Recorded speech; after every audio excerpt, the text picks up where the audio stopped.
Hello दोस्त, हरिओम। सब कैसे हैं? उम्मीद करते हैं सब अच्छे होंगे। हम भी अच्छे हैं। सुबह सवेरे का चाय पानी हो गया है। तो प्रसाद की बात चल रही थी। महावीर मंदिर का प्रसाद पटना से आया था। तो प्रसाद जब आया, जब हम सामने रखे खाने के लिए, तो खा नहीं पाए, क्योंकि वहाँ महावीर मंदिर का भी प्रसाद तिरुपति मंदिर के प्रसाद के आधार पे ही बनता है।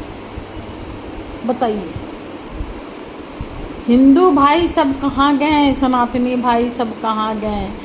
तिरुपति मंदिर में प्रसाद में बीफ और मछली का तेल पाया गया, घी के जगह। घी के जगह बीफ का तेल लाने वाले भी, मछली के तेल लाने वाले भी हिंदू ही थे। क्या उनके हाथ काट के नहीं गिरे? अपना फायदा देखें, अपना फायदा देखें कि इसमें तेल मिला देते हैं प्रसाद में, जहाँ करोड़ों की मंदिर की कमाई है। करोड़ों हिंदू वहाँ पर, हिंदू पूरे इंडिया में जो सबसे धनी मंदिर है वो तिरुपति मंदिर है। वहाँ ये काम हुआ है। लालच, ये हिंदू भावना का आहत नहीं हुआ। जो हिंदू धर्म भ्रष्ट हो गया, जो बीफ का तेल खाए, बीफ जो है, बीफ खाने से हिंदू धर्म भ्रष्ट हो जाता है। उसको फिर काशी में जाकर फिर हिंदू धर्म अपनाना पड़ता है। ये मान्यता है, जिसने बीफ खाया है उसको काशी में जाकर हिंदू धर्म का फिर से अपनाना पड़ता है, मंदिर में जाकर। अब बताइए कितने हिंदू वहाँ प्रसाद खाए होंगे? किसके जो आईएएस थे वहाँ के देख रेख करते थे, वो भी हिंदू थे। अपने फायदे के लिए उन्होंने ऐसा किया।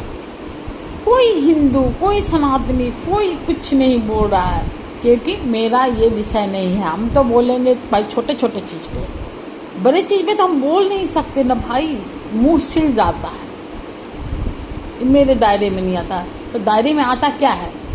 एक बूढ़ी को कुर्सी पर नहीं बैठने देने का दायरे में आता है कि ये मुस्लिम है, ये ईसाई है, इसको हिंदू धर्म के मंदिर के सामने नहीं बैठने देना। तब है जब हिंदू धर्म में ही, मंदिर में ही ये कांड हो रहा है। कैसे? तब चुप कैसे हो? तब सनातनी धर्म नहीं जागा, तुम्हारा अंदर का ईमान नहीं जागा। जागेगा कैसे? जागेगा कैसे? नहीं जागेगा ना, क्योंकि तुम यूज टू जैसे हो गए हो।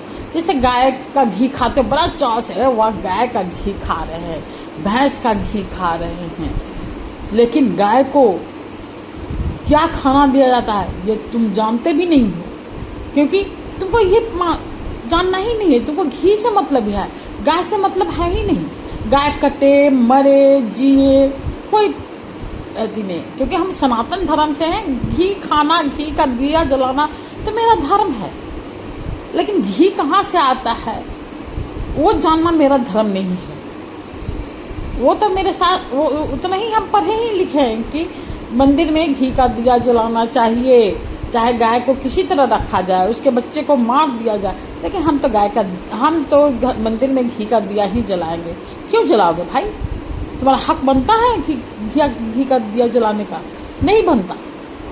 अब भगवान स्वीकार भी नहीं करेंगे, क्योंकि तुम आगे का सोचते ही नहीं हो, बस घी लेते हो और जला देते हो। पहले के लोग घी का दिया जलाते थे, इसलिए जलाते थे वो गाय को, भैंस को बहुत प्यार से रखते थे। नाना नानी घर में भी प्यार से रखा जाता था। जो बूढ़ी हो गई उसको भी रखा जाता था। ऐसा नहीं कि बेच दिया जाता था, नहीं। तो घी का दिया जलाने का मतलब ही नहीं, तुम नारियल तेल का दिया जला लो, तिल का तेल का दिया जला लो, सरसों तेल का दिया जला लो, उतना ही करो। न तो घी का दिया जलाते हो तो सोचो कि गाय खाती क्या है। गाय के खाने में बोन मिल दिया जाता है, खून दिया जाता है। नहीं तो तुम कभी पढ़ कर देख लेना। हर सनातनी को पढ़ना चाहिए कि गाय को खाना क्या दिया जाता है। हर सनातनी को जानने का हक है। इतना तो जानना चाहिए हक तो बात की बात है, दूसरे की बात है। खुद इसे जानना चाहिए कि गाय को, जिस गाय का घी का दिया हम जलाते हैं, जिस गाय को दूध हम पीते हैं, उस गाय को खाना क्या दिया जाता है? वो गाय बूढ़ी होने के बाद जाती कहाँ है? उसके बच्चे के साथ होता क्या है? तब गाय का घी खाएं, गाय का दूध पिए, नहीं तो मत पिए। कोई फायदा नहीं है, पाप लिखेगा। क्योंकि भैंस या गाय दोनों को बोन मिल दिया जाता है, खून दिया जाता है, ब्लड भी रहता है उसमें, जबकि गाय तो मां शाकाहारी है। लेकिन देते हो तो तुम भी हिंदू हो। गाय मुसलमान नहीं पालते, मुसलमान देखादो पालते हैं, गाय मुसलमान बकरी पालते हैं, ज़्यादातर गाय हिंदू पालते हैं। तुम्हारा कहाँ गया धर्म? धर्म तो कहीं गया होगा ना भाई। क्या तुम देने से पहले, गाय को भोजन देने से पहले पढ़े उसमें कि क्या क्या है? अरे उससे अच्छा तो भूसा और पखेव खिला देता। पखेव किसको कहते हैं जानते भी नहीं होगे। पखेव किसको कहते हैं? पखेव कहते हैं मसूर का दाल, गेहूं का दर्रा, जो तुम लोग दलिया बना बना के खाते हो।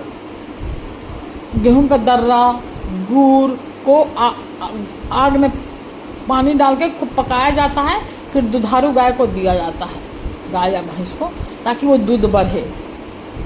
ये किया जाता है। ये नहीं कि उसको बोन मील तो क्या क्या खिलाते हैं, नहीं। ये जान लो।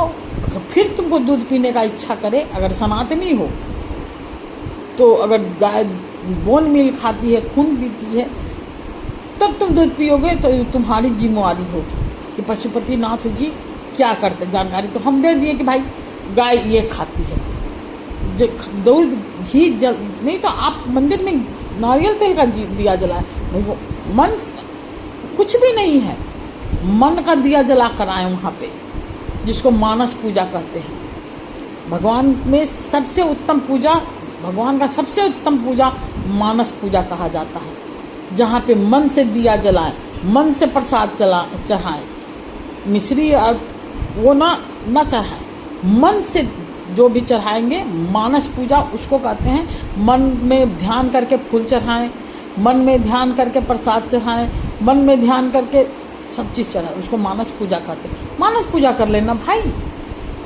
क्या दिक्कत है कि हम गाय का घी दिया। अगर हम नहीं समझे ना तो दुनिया का कोई ताकत नहीं समझा सकती। अगर आप घी खाना, दूध खाना नहीं बंद कर सकते ना, तो गाय का, भैंस का इसी तरह दुर्दशा होती रहेगी। बात तिरुपति लड्डू का नहीं है, बात है इंसान की हवस का। पैसा की ऐसी हवस है कि दाल भात चोखा तो खा ही रहे हैं, हमको पंतुआ भी खाना चाहिए। ये आदमी का हवस है कि पैसा जमा कर ले, मरेंगे तो हम सब साथ ले जाएंगे ऊपर, भगवान को दिखाएंगे कि यही हम कमाई किए हैं। अगर सनातनी हो तो सोचो कि कहाँ हो। तिरुपति मंदिर में जो लड्डू चढ़ाया है, भगवान जी पर भोग लगा है, कितने हिंदू का धर्म भ्रष्ट हुआ है, ये कभी सोचा है? जो कंठी, तुलसी का कंठी माला धारण करते होंगे, उनका धर्म तो भ्रष्ट हो गया। वो गांव वाले, अगर गांव के होंगे तो जानते भी नहीं हो कि अब हम क्या करें।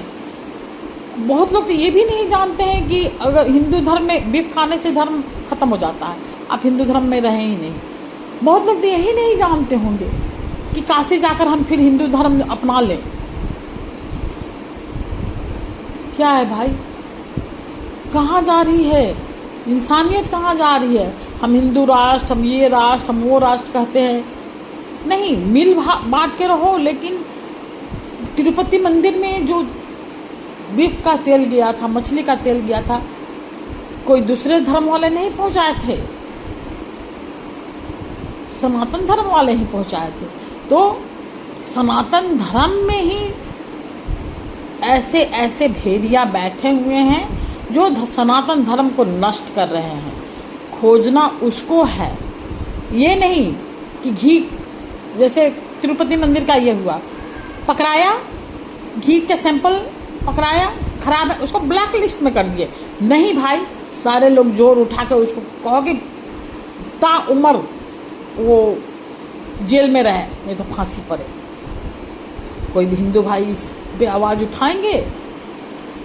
नहीं उठाएंगे। उसको क्या होता है, ब्लैक लिस्ट में डाल दिया जाता है। बिहार में पुल गिरा, इंजीनियर को सस्पेंड कर दिया जाता। सस्पेंड का मतलब क्या होता है?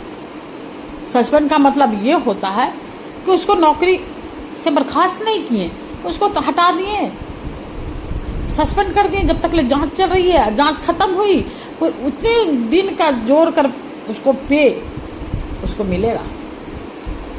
तो हर कोई सस्पेंड करा देता है। मेरी तो एक दोस्त टीचर थी, वो खुद को सस्पेंड करा लेती थी बच्चा पालने के लिए।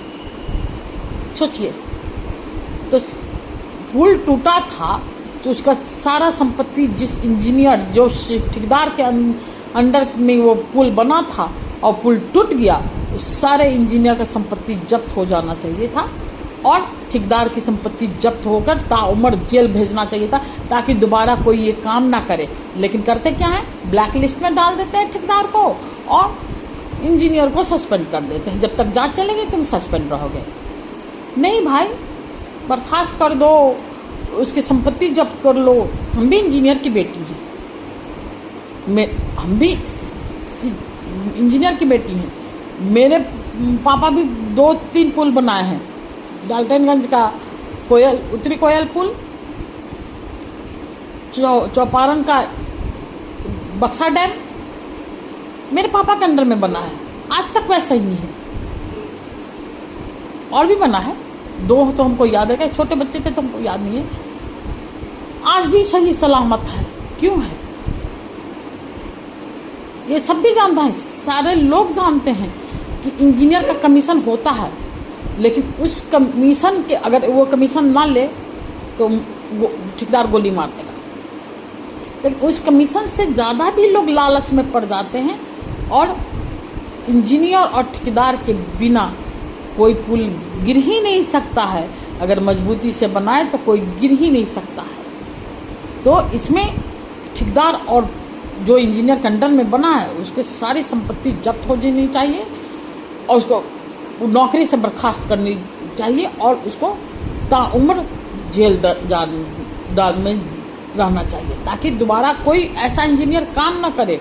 हर साल बिहार में पुल गिरता है, क्यों? इंजीनियर और ठेकेदार की कमी के कारण। तो कोई कहता है बारिश के कारण, ये के कारण। अरे बारिश के कारण नहीं, बारिश के गिरते तो मेरे पापा जो डैम बनाए वो भी गिर जाती ना, क्योंकि बारिश का बाढ़ वहाँ भी आती है। बारिश के गिरना तो वहाँ पे ज़रूरी है। तो ये सारे भ्रष्टाचार जो हो रहे हैं हमारी गलती के कारण।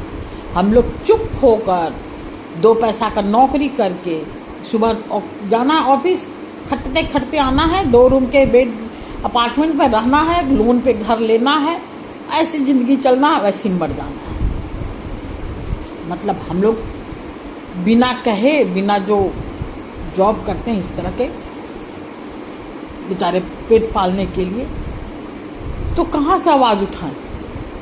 आवाज़ उठाने के लिए ना कुव्वत चाहिए, दम चाहिए कि हाँ भाई हम सनातनी हैं।